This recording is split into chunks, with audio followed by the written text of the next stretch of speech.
Bismillahirrahmanirrahim. Assalamualaikum warahmatullahi wabarakatuh. Selamat pagi, salam sejahtera bagi kita sekalian. Jumpa lagi dengan Aang Munawar yang selalu memberikan inspirasi tanpa konspirasi atas produk, inovasi, dan teknologi untuk digunakan dalam meningkatkan nilai perusahaan. Saudara-saudara, pagi ini saya ingin membahas suatu produk yang ternyata di negaranya tidak ada, tetapi jadi negara penghasil terbesar, misalnya di Swiss. Dan ternyata namanya penggunaan coklat di sana terbesar di dunia, yaitu sebesar 8,8 kilogram per kapita per tahun. Kalau dibandingkan dengan Indonesia hanya 0,5 kilogram per kapita per tahun. Nah, yang akan kita bahas adalah ternyata, saudara-saudara, kapasitas terpasang di Indonesia untuk pabrik coklat ada 17 perusahaan.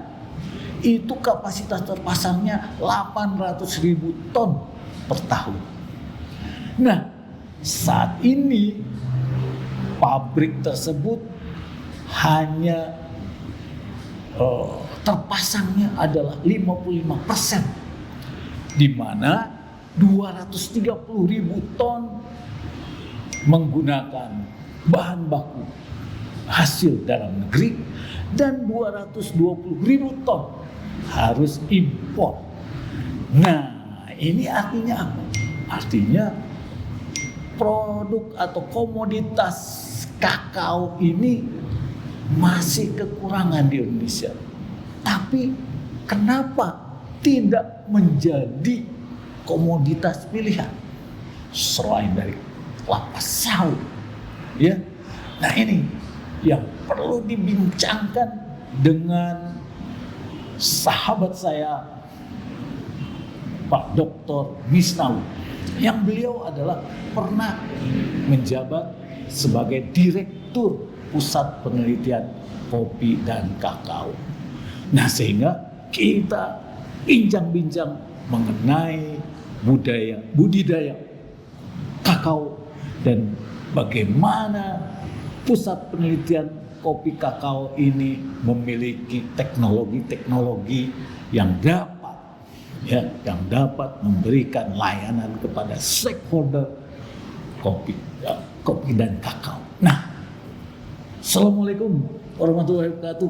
Waalaikumsalam warahmatullahi wabarakatuh. Apa kabar, Pak? Baik, alhamdulillah.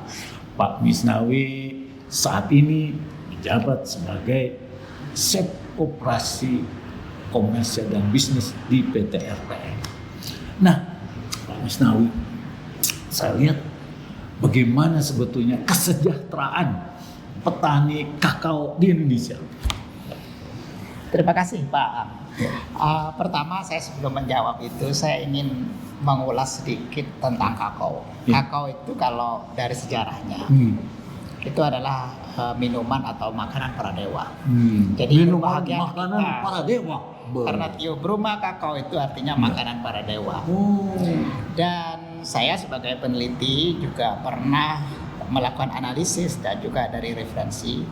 Satu-satunya komoditi di dunia ini yang memiliki kompleksitas tertinggi itu dari kakao. Cita rasanya itu kalau diidentifikasi sekarang itu sudah lebih dari 300 komponen. 300 komponen. Dan dia selain memiliki komponen aroma yang begitu mempesona tadi, bahkan seal of with chocolate. Orang mengatakan cinta aja bukan cinta dengan kopi, dengan bunga, bukan ya, dengan coklat, dengan gitu ya. Karena begitu istimewanya. Pantas kalau Valentine Ya, Valentine Day, wah coklat. Oh, coklat dia. Lalu dia juga mengandung lemak yang sangat baik begitu ya, dan itu adalah lemak yang terbaik Iya. di dunia. Sehingga kalau kita berbicara tentang coklat ini memang kita tidak bisa dilepaskan dari kategori dia sebagai namanya beverage. Iya. Kalau kita berbicara beverage ini adalah sebuah irisan antara pangan dan kenikmatan. Jadi kaitannya dengan kesejahteraan tadi. Iya. Kalau kita memproduksi coklat, Iya.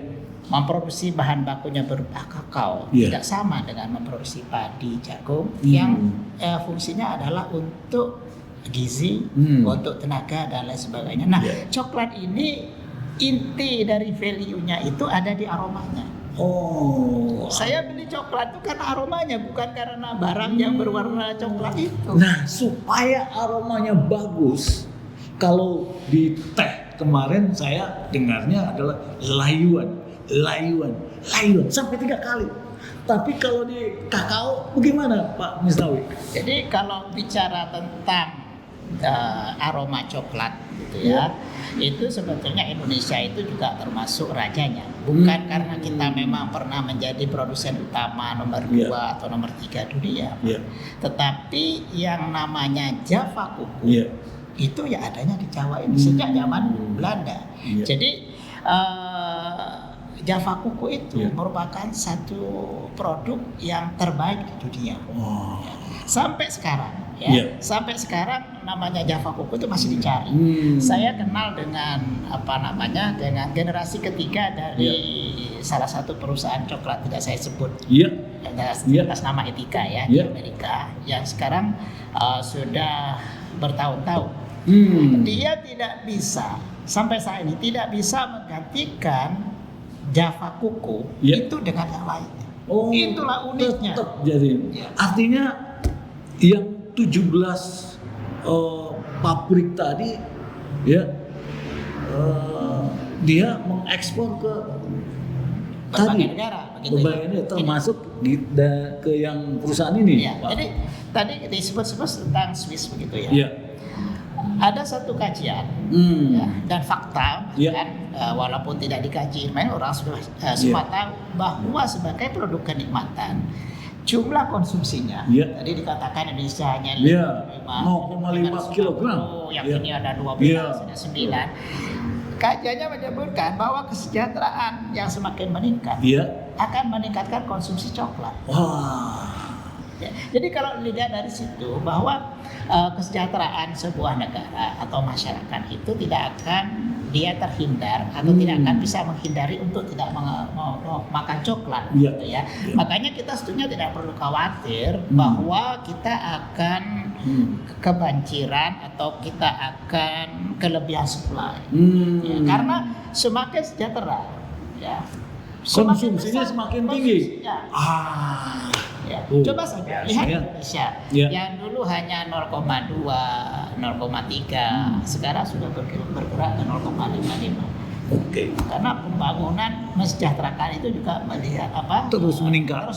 Nah, ini merupakan sinyal bahwa komoditas kakao memiliki potensi yang besar, begitu Pak Misnawi ya. Nah, saya coba ingin menggarisbawahi ataupun memberikan satu pemikiran begitu ya. Barangkali banyak orang bertanya, kenapa sih produksi kakao kita terus menurun? Itu menjawab pertanyaan Pak, bagaimana sih kesejahteraan petani? Kenapa? Kalau orang sejahtera pasti tidak akan menurunkan produksinya. 5-6 tahun yang lalu saya sudah ingatkan di sebuah pertemuan di Lampung dengan para stakeholder termasuk perusahaan-perusahaan coklat, bahwa produktivitas itu tidak hanya bisa dipandang dari budidaya atau teknologi saja, tetapi ini juga menyangkut kesejahteraan tadi, Pak. Harga itu merupakan salah satu komponennya. Kalau harga ini tidak memberikan rangsangan, produktivitas kakao yang sudah rendah akan semakin rendah. Petani, kata orang, petani itu cerdas. Kalau saya punya sebidang tanah 1 hektar, setengah hektar, ingat ya bahwasanya kakao ini 99% 96% itu pelakunya untuk sektor hulu itu adalah petani. Petani. Dan yang lebih menarik lagi, hanya dengan luas kepemilikan sebagian besar kurang dari 1 hektar. Oh. Ya. Ya. Padahal kajian kami ya dengan Kementerian Pertanian Ya. untuk kakao ini sebetulnya luasan minimalnya untuk petani itu harusnya 2,3. 2,3. Dengan luasan yang tidak sampai 1 hektar, Ya. dengan produktivitas yang saat ini masih 400, Ya. 500 400-500 kilogram per per hektar. hektar per tahun. Mau makan apa dia? Mau makan anak bagaimana? Gitu. Akhirnya apa yang dilakukan? Ya.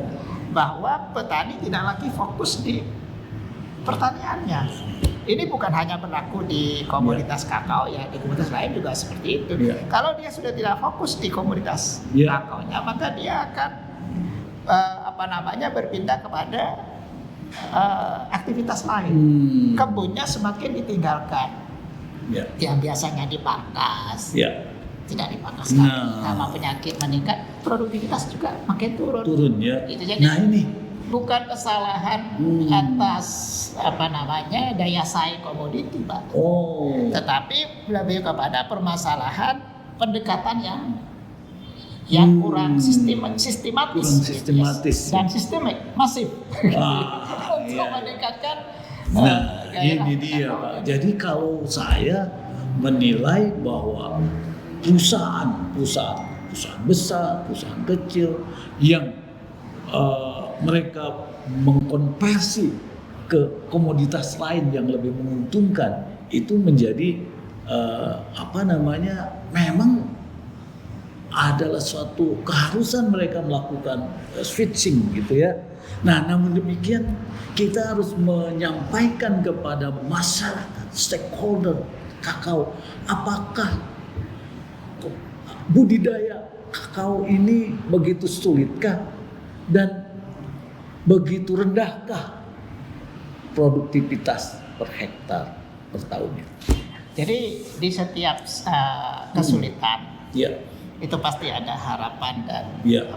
jalan keluar. ya, Secara umum memang seperti itu kondisinya, Ya. tetapi tidak bisa kita katakan semuanya. Dan kita tidak bisa menutup mata bahwa di antara yang banyak itu ada sejumlah ya 20-30% begitu yang masih tetap bisa menikmati kakao, bahkan semakin jaya, semakin bagus produksinya. Jadi mereka di tingkat petani bahkan Pak, ya itu orang yang bisa memproduksi 3 ton, 3 ton setengah, ya, atau minimal 2 ton itu banyak. Banyak. Banyak. Ini harus disampaikan. Kalau 2 ton saja Pak, bisa 2 ton gitu ya. Itu sudah barangkali 60 jutaan ya. 60 juta. Padahal kalau petani mengelola biaya dalam 1 hektar itu tidak sampai 20 juta. Wah. Kalau enterprise atau perusahaan itu ya 20-25 juta lah biaya perawatan. Biaya perawatannya. Makanya kalau produksinya hanya 0,6 ada. Kalau perusahaan mungkin bisa lebih tinggi produk potasnya misalnya sampai 3 ton gitu bisa Pak Misawi. Dengan catatan GAP-nya dijalankan. GAP-nya dijalankan. GAP-nya dijalankan. Kemarin saya menghubungi 2 orang petani kakao di Sumatera Barat. Ya. Namanya Pak Fikri. Mudah-mudahan mendengarkan. Yang kedua Ibu Novalina. Nah, beliau mendapatkan penghargaan dari Gubernur Sumatera Barat kemarin. Ya, kenapa? Ternyata beliau ini bisa menghasilkan 1 hektarnya 5 ton. Itu luar biasa. Nah, artinya memang yang namanya bisnis komoditas kakao ini kalau dijalani dengan benar dan beliau menyampaikan bahwa sederhana yang dilakukan, kapan dia harus memupuk, pupuk, kapan harus dia melakukan pemangkasan, dipangkas. Kenapa harus dipangkas? Ternyata supaya mengurangi kelembaban. Kenapa? Kalau lembab busuk buah. Dan yang kedua helopestis. Ya. Berarti petani-petani kakao ini luar biasa. Nah, kalau begitu, bagaimana peran pusat penelitian kopi kakao ini, Pak Misnawi ini, supaya menyadarkan kepada masyarakat Indonesia bahwa komoditas kakao masih diperlukan. Jadi berbicara tentang teknologi, Pak, Ya. hampir di semua komoditi kita itu sudah jago-jago, Pak, di dalam hal menciptakan satu teknologi. Ya. Masalahnya yang terjadi antara hasil penelitian Ya. dengan praktek yang ada di lapangan, gapnya itu terlalu jauh. Jadi potensi genetik dengan segala persyaratan teknologinya itu dengan aplikasinya di lapangan itu yang terlalu jauh. Jadi rata-rata di Indonesia ini untuk semua komoditi, ya, apa kopi, kakao, teh, karet, sawit dan lain sebagainya itu masih berkisar 30-40%. Jadi seandainya potensinya itu 100, itu masih bekerja di 30-40%. Jadi Ya. padahal bibit dari pusat penelitian kopi kakao ini adalah bibit klonal ya, Pak Ya, klonal. Misnawi ya. Ya. Artinya bibit yang sudah teruji, dia akan menghasilkan potensi yang besar. Ya. Nah, Jadi saya ambil contoh begini ya. ya, Normal-normal saja tanaman kakao itu dalam satu musim dia berbuah 2 kali dalam setahun. ya, Dalam satu musim itu untuk mencapai angka 40-50 kolven itu Ya. hal yang wajar saja. biasa. Cek, gitu ya. Jadi sebutlah saya ambil 40 saja, 40 kolven. Kalau 2 kali pembuahan, Ya. katakanlah berarti kan 80. Sebutlah ada yang kurang baik menjadi 70. Ya. 70 kolven itu setaranya dia kalau dibagi dengan 20 kan berarti ada ada 3,5 kilo. Ya, ya. Kalau populasinya beneran Betul. ya 3 kilo, populasinya 1000 dia sudah 3,5 ton. Yang 3,5 ton ya. Iya. Apalagi kalau seperti ibu atau bapak yang Iya. di Sumatera Barat. Iya. bisa hasilkan 5 ton 1 hektar. 5 ton mungkin Iya. kolvennya bisa 50 Iya. buah saja. Iya. Dan saya di pusat penelitian kopi kakao maupun di petani itu melihat tanaman kakao yang satu musimnya itu kolvennya lebih dari 100 itu banyak. Oke. Jadi Potensi itu ada. potensi ada. Kemudian pusat penelitian kopi kakao siap Betul. ya memberikan bibit-bibit yang terbaiknya. Kemudian ada pendampingan. Ingat ya. Oleh karena itu Kemudian saya ingin mengusulkan ini Iya. ya, karena kita pusat penelitian kopi dan kakao ini kan ranahnya ada di PT RPN kemudian Iya. di BUMN ya. Iya. Sedangkan kegiatan ekstensifikasi Iya. pengembangan komoditi ini ada di Kementerian Pertanian dan pemerintah daerah. Iya. Saya pernah membayangkan dan mengusulkan Iya. sudah kita coba mulai, tapi kadang-kadang kondisi sosiopolitik tidaklah Iya. seperti yang kita bayangkan. Ya. Saya menginginkan Puslit itu ada satelit-satelit di berbagai daerah. Satelit-satelit di daerah yang akan bekerja sama dengan para penangkar-penangkar Yes, itu yang saya di maksud, Pak. wilayah-wilayah.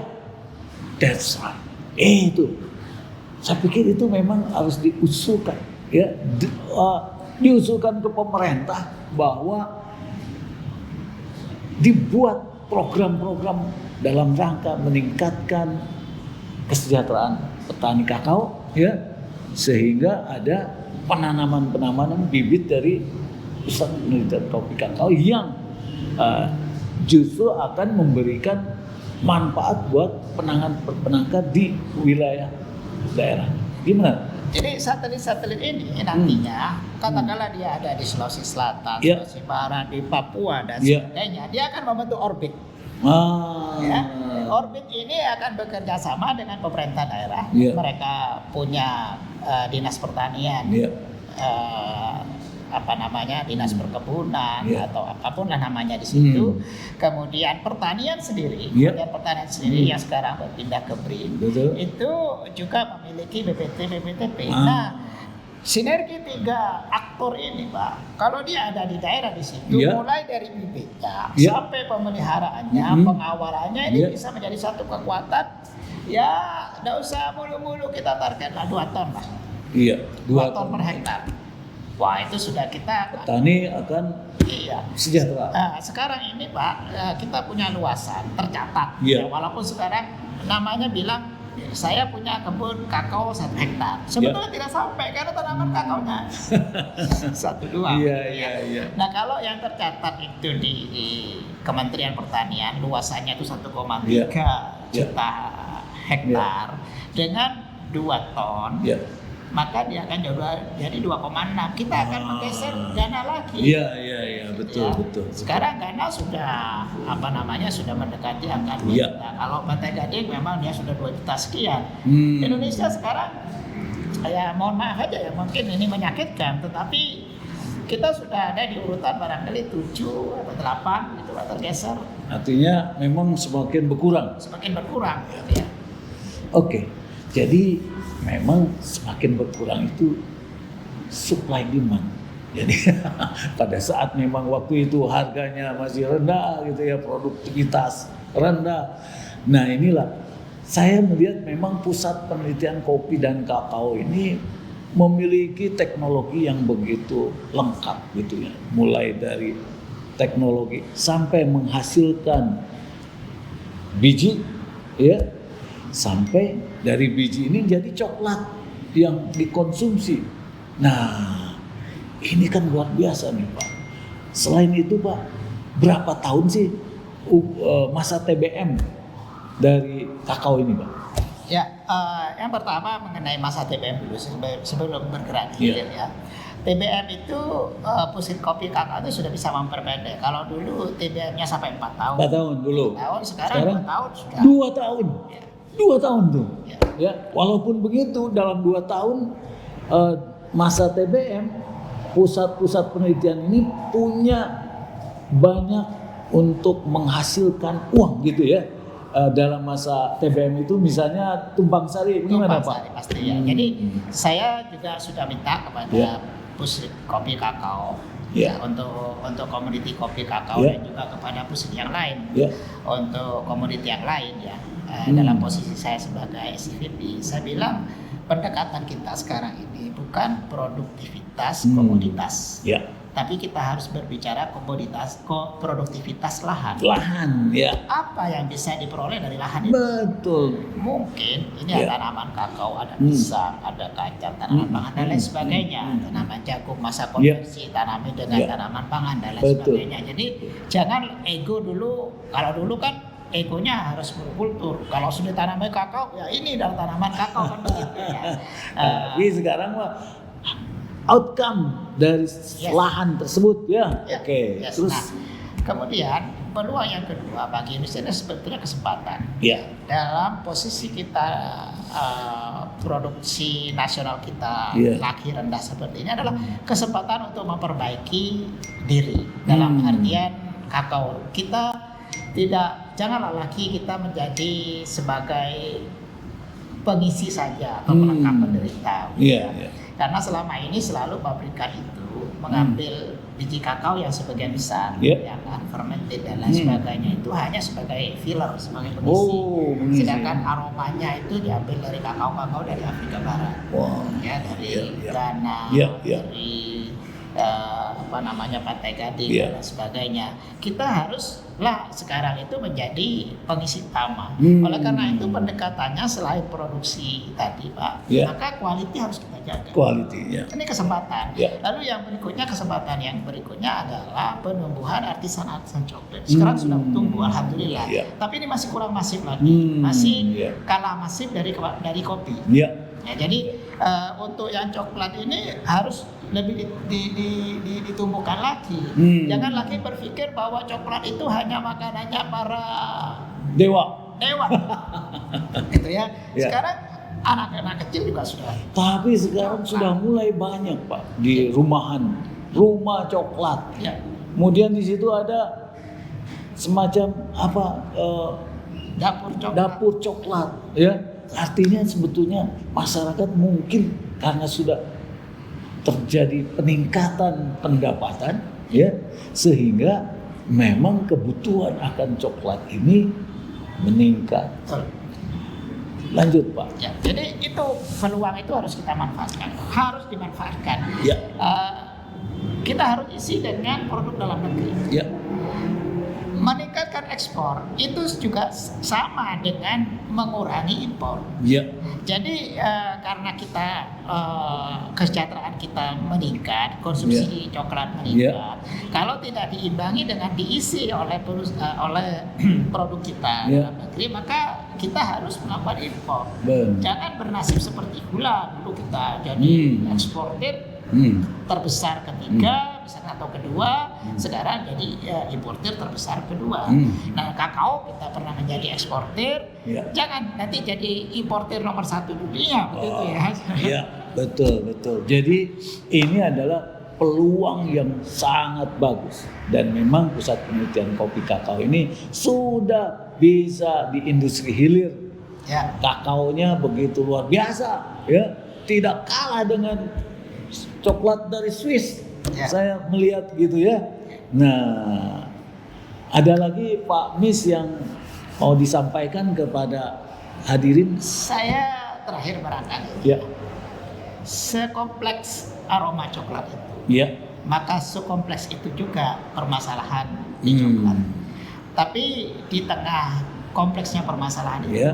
peluangnya itu juga semakin besar. Semakin besar. Ya. Nah, peluang itu diantaranya adalah mengisi keperluan kakao untuk dalam negeri. Dalam negeri saja itu. Lebih-lebih juga kalau bisa juga kita pertahankan, kita tingkatkan lagi ekspornya. Nah, oleh karena itu Ya. kerjasama ini duduk bersama tapi harus dengan hati yang sama. Saya banyak duduk bersama Pak dengan berbagai stakeholder, tapi hatinya tidak sama. Memang duduk bersama, tapi si A kepentingannya ini, si B ini, termasuk saya kepentingannya berbeda. Kita inginkan tadi pada saat ada satu satelit pengembangan kakao itu memang hati kita sama-sama ingin membesarkan itu, jangan membawa embel-embel untuk kepentingan sesaat dari Jadi pabrikan-pabrikan silakan tengok agar kualitas kakao kita itu bisa ditingkatkan dan masuk ke speknya itu jangan lagi sebagai filler. Ya. Kemudian outlet-outlet, perusahaan industri makanan kecil menengah masuklah ke dunia coklat, mengasihkan. Karena banyak sekali produk-produk yang bisa dibuat dari coklat. Ya, di Bali juga banyak yang sudah berkembang. Seperti itu, Pak. Oke.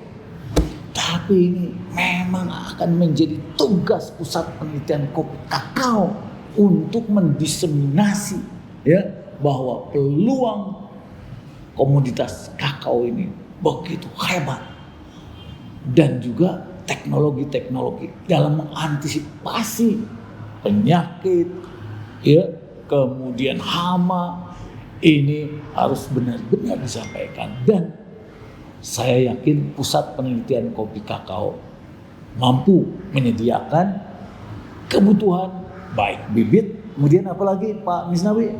Bibit, hilir, industri hilirnya, ya, mesin-mesinnya, mesinnya, pendampingannya, pelatihannya dan sebagainya. Nah, satu hal. Apa tuh? Pesan untuk pusat kopi kakao. Ya. Keluarlah dari kandangnya. Macan itu baru ditakutin kalau dia keluar dari kandangnya. Luar biasa ini. Memang ini Pak Misnawi ini wong Madura. Memang kalau wong Madura ini paten gitu ya. Tadi pun dalam pertemuan bisa memahami bagaimana ada perbedaan visi dari para stakeholder. Mudah-mudahan dengan penjelasan ini bersatu seluruh stakeholder kakao terutama di Indonesia ini untuk membangkitkan lagi bahwa industri kakao ini luar biasa. Saudara-saudara, demikianlah perbincangan kami dengan Pak Misnawi ini. Mudah-mudahan ada manfaatnya Karena memang kalau tidak dilakukan dari diri sendiri, mulai dari sekarang, dan melakukan perubahan, dan kebaikan-kebaikan itu pada akhirnya akan kembali lagi kebaikan kepada diri kita masing-masing. Oleh karena itu, tetaplah berbuat baik dan produktif. Hidup kakao. Terima kasih. Wassalamualaikum warahmatullahi wabarakatuh. Waalaikumsalam.